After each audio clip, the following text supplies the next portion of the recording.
Hey Ratbags, it's Jade with another survival show. Today discussing what's going on with STARBOUND coming to console 10 years later after its initial reveal trailer. STARBOUND was inspired a lot by Terraria, and that looks to be adding a chunky update in the future, adding brand new storms. And I cover what's going on with Ark Aberration showing off new art, as well as Pixark adding new DLC. Yes, Pixark, the Ark Minecraft clone. And greenhell announced their final content update. It's the end of the road for this hardcore survival game, as it looks like their devs are moving on to their next one, Star Rupture. So as always, let's go. It's the survival show. Ark Ascended has shown some more art from its upcoming DLC release, Aberration. Alongside Aberration, which will be free for everyone that owns Ark Ascended, they have launched a season pass called Bob's Tall Tales, and part 2 of this will launch with this map, adding a new steampunk aesthetic and items to the game, plus a creature that you can only get if you bought that pack, which acts as a grappling hook and pretty much a bowler.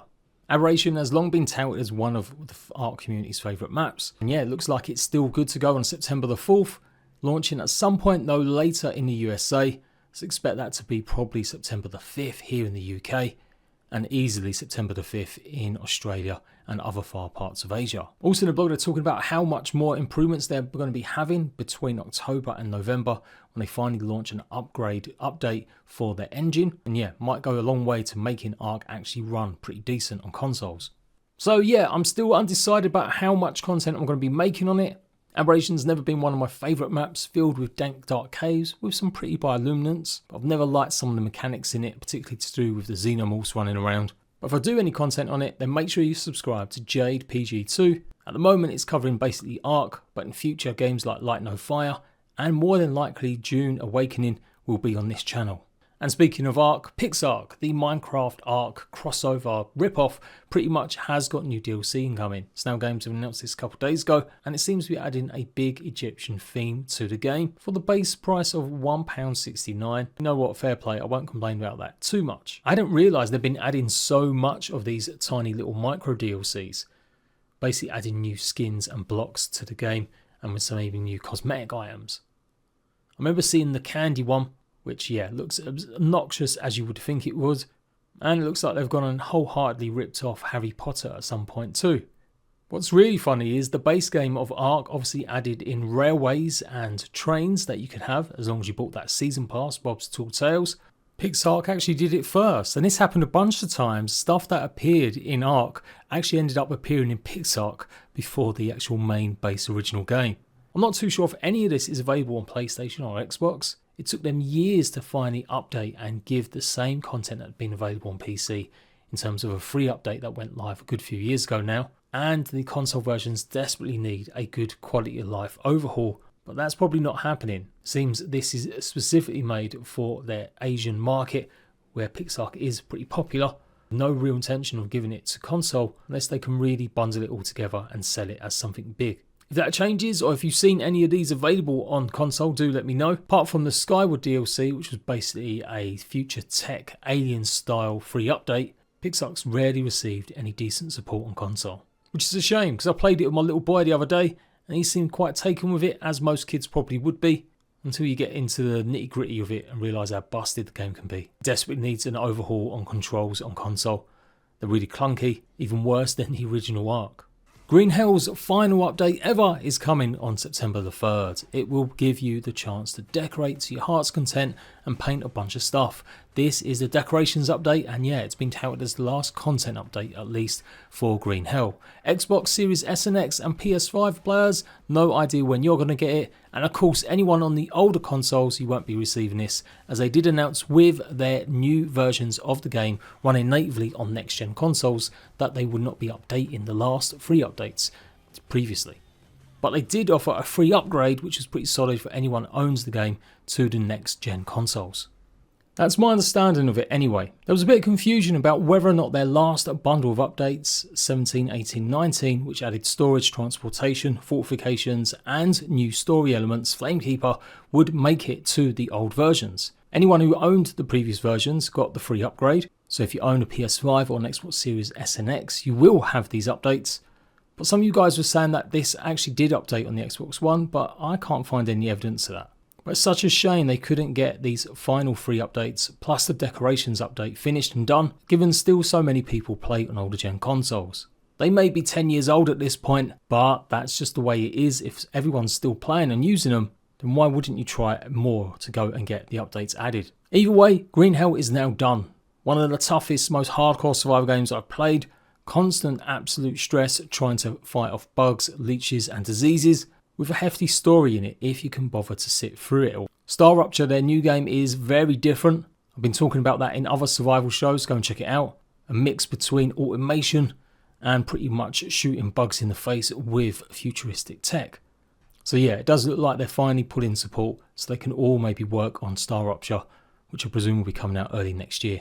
So Pixark games may not be for everyone, but they are incredibly popular. Think about games like Terraria and most recently Core Keeper. One of the games that garnered a huge amount of attention years ago was STARBOUND, and it looks like it's finally getting a console release. The trailer you're seeing right now was advertised for the PS4 10 years ago. Huge amount of problems apparently hit it, and it's taken this long to finally get it up and running and hopefully come into consoles again. But there's a key difference. It's launching on Xbox Series S and X and maybe the Xbox One first. That's as far as we know anyway, because they've got a playtest running right now where you can actually go and test out STARBOUND. It was often called a inferior Terraria, but it definitely had some more beats of its own, and I'm excited about finally getting a chance to play this on console. So an absolute madness. The last time the actual STARBOUND Twitter account tweeted was in 2022, then all of a sudden randomly it just popped up saying that they were going to be having a playtest available. Weirdly though, they're now not talking or mentioning anything about whether or not it's going to get coming to PlayStation.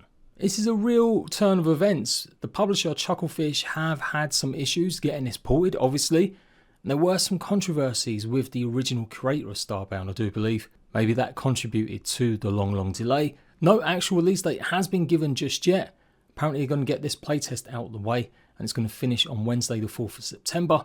You can check it out now by just going onto the Xbox Insider program and should be able to see it. They have stated though that the Xbox Series consoles, Xbox One and Xbox One X, are able to host up to 4 players in a party, whereas Xbox One S players are able to host 2 players in a party. I'm honestly not sure how the Xbox One S is deemed less powerful than the original Xbox One, but there you go. They're looking for feedback to do with the controller mapping and layout, and this is pretty important for a game that's got so many options that you have to use. Terraria became quite complicated to use and actually put me off playing with some of the changes they made. And yeah, in crazy turn of events for this game that many thought would never eventually come to console, it's still sitting on an 81 and 90% positive review score of all time on Steam right now, and I would say it's probably sold close to 2 to 3 million copies based on purely the amount of reviews it's had.